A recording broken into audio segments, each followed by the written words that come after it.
stala obrovská tragédia. Ozbrojený muž doslova popravil 8 náhodných a predovšetkým nevinných ľudí v jednej z reštaurácií v Uherskom Brode. Priamo na mieste máme dvoch reportérov. S jedným z nich, so Samom Migalom, sa teraz spojíme. Samo, údajne aj útočník po tomto hroznom čine spáchal samovraždu. Podľa znalcov z odboru psychológie to bol zrejme psychopat. Zistil si o ňom viac, prípadne aký bol motív? Lucia, ťa veľmi zle počujem, ale napriek tomu poviem to, že v tejto reštaurácii, tuto na prvom poschodí reštaurácia Družba uprostred Uherského Brodu sa dnes stala tragédia, akú si Česká republika vôbec nepamätá. Asi 62-ročný muž vošiel ozbrojený dovnútra dvomi guľovými zbraňami a jednoducho zastrelil a popravil 8 ľudí. Práve na to sa chcem už ale opýtať starostu Uherského Brodu, ktorý stojí pri mne. Pán starosta, viete nám už niečo povedať o tom mužovi? Hovorí sa o tom, že bol psychicky narušený. Aké informácie máte o ňom vy? Dobrý večer. Já mohu potvrdit informace, které jste sdělil, že se jednalo o přibližně 60-letého občana Uherského Brodu. Zatím nebyla zveřejněna jeho totožnost, takže nemohu ani potvrdit, ani vyvrátit, jestli se jednalo o psychicky narušeného jedince, ale šílenost a obrovský hrůzný dosah tohoto činu by potvrzoval to, že skutečně se muselo jednat o nějaký momentální zkrat anebo psychickou narušenost tohoto jedince. Máte nejaký plán alebo máte nejakú predstavu vôbec, ako budete pomáhať obetiam, respektíve rodinám obetí, ktoré prišli o život tu v tejto reštaurácii? My jsme se operativně sešli na mimořádné poradě vedení města za účasti hejtmana Zlínského kraje. Řešili jsme možnosti koordinace pomoci jednak za město Uherský Brod, jednak za Zlínský kraj. Zítra vyhlašujeme mimořádnou sbírku na pomoc obětem. Scházíme se mimořádně rada města, odpoledne máme zastupitelstvo města.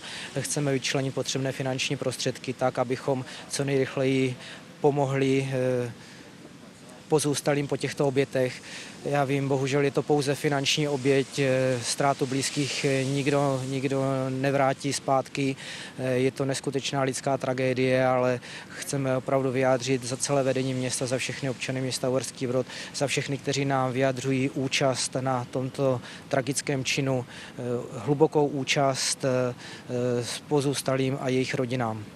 Pán starosta, ja vám ďakujem veľmi pekne. Ja by som chcel ale sa trošku vrátiť k tomu, čo sa stalo. O tom sa momentálne presne ešte nevie, pretože na mieste prebieha veľmi podrobné a dôkladné vyšetrovanie, ktoré bude trvať možno nie, že niekoľko hodín, ale možno dokonca niekoľko dní.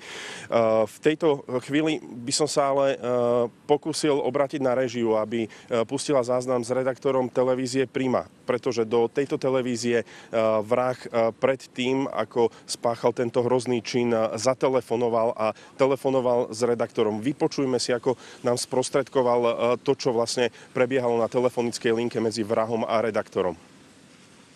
Muž se nám na Kremlinku ozval v 12 hodin 56 minut, abychom poslali televizní štáb do Uherského Brodu. Jsem se volajícího ptal, z jakého důvodu, co pro nás má. On mi na to po určité pauze oznámil, že mu ubližuje spousta lidí, žádné úřady mu nemůžou pomoci, že má pistoli, rukojmí a že to vyřídí po svém. To podařilo po nějaké chvilce zjistit, že se nachází na Mariánském náměstí v jedné restauraci. Ovšem název té restaurace nesdělil a pravděpodobně viděl, že ten rozhovor se snaží uměle prodlužovat a proto řekl, že vše, co vám chtěl říct a že končí. Ten muž mluvil naprosto klidně, mluvil potichu, s velkými přestávkami v řeči a vzhledem tomu, že zhluboka dýchal, bylo vidět, že je úplně psychicky na dně, že je ve stresu.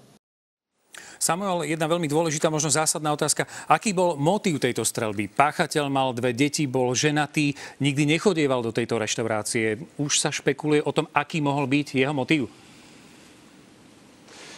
Ľuboš, to je veľmi ťažko odhadnúť, pretože ako som už povedal, prebieha to vyšetrovanie. To sú otázky, ktoré sa budem určite pýtať policajného prezidenta Českej republiky, ako aj ministra vnútra, ktorí mi prislúbili účasť už o malú chvíľu v ďalšom živom vstupe. Takže na to sa ich určite opýtam a možno mi ponúknú tú odpoveď, ktorá by sa možno aj hodila už aj v týchto chvíľach.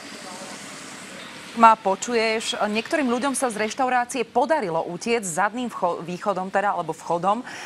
Vieme, koľko ľudí celkovo bolo v reštaurácii počas tejto hroznej drámy? To sa tiež ešte teraz v tejto chvíli presne nevie, koľko ľudí tam bolo. Jedno je isté, že je 8 obetí, jedna čašnička je zranená. Len pred malou chvíľou práve policajný prezident potvrdil potvrdili identitu všetkých tých obetí, ktoré boli na mieste. Ja môžem v tejto chvíli zopakovať, že so Samuelom Migalom sa ešte spojíme počas dnešných novín. Budem mať hostí, ponúkneme vám preto rozhovor s policajným prezidentom a ministrom vnútra Českej republiky. Zatiaľ ďakujeme, Samo. Dobrý večer, Pavol. Čo sa ti podarilo zistiť? Dobrý večer. Momentálne sa nachádzame iba pár metrov od budovy, v ktorej došlo k tejto obrovskej tragédii. Ozbrojený páchateľ sem prišiel približne o 12:30 popoludní. V rukách držal 2 zbrane. Pravdepodobne to boli brokovnice, ktoré mal v legálnej držbe. Len čo vošiel do reštaurácie, začal strieľať podľa svedkov ako zmyslov zbavený. V čase jeho útoku sa vo vnútri nachádzalo približne 20 ľudí, z toho 2 kuchárky a 1 čašnička. Tu zranil ťažko, momentálne bojuje o život v nemocnici. Kuchárky mali to šťastie, že potom ako začal muž vyčíňať, ušli zadným vchodom z budovy a tak si v podstate zachránili život. My sme sa rozprávali s jedným z manželov jednej kuchárky, ktorý muža útočníka poznal. Podľa jeho slov to bol psychicky narušený muž, ktorý býval na nedalekom sídlisku, má deti a je ženatý. Do reštaurácie paradoxne nechodil, nikdy ho tu nevideli. Prečo útočil, si nedokáže nikto vysvetliť.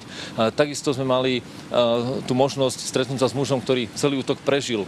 V momente, ako vchádzal útočník do reštaurácie, muž ho stretal na chodbe a on išiel práve na záchod.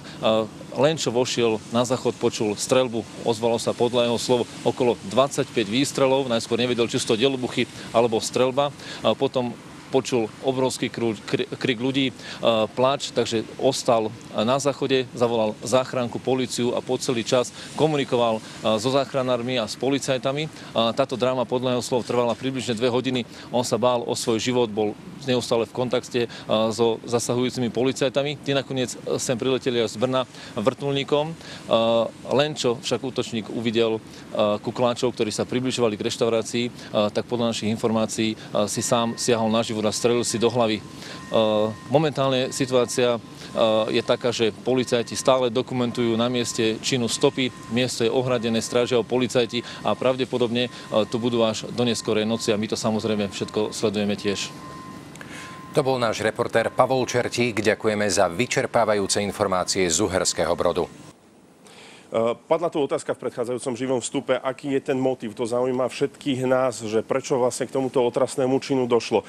Možno nám na túto otázku ponúkne odpoveď český minister vnútra. Pán minister, teda vieme už nejaké podrobnosti o tomto motíve? Prečo vlastne tento muž prišiel do tejto reštaurácie a začal jednoducho nepríčetne strieľať?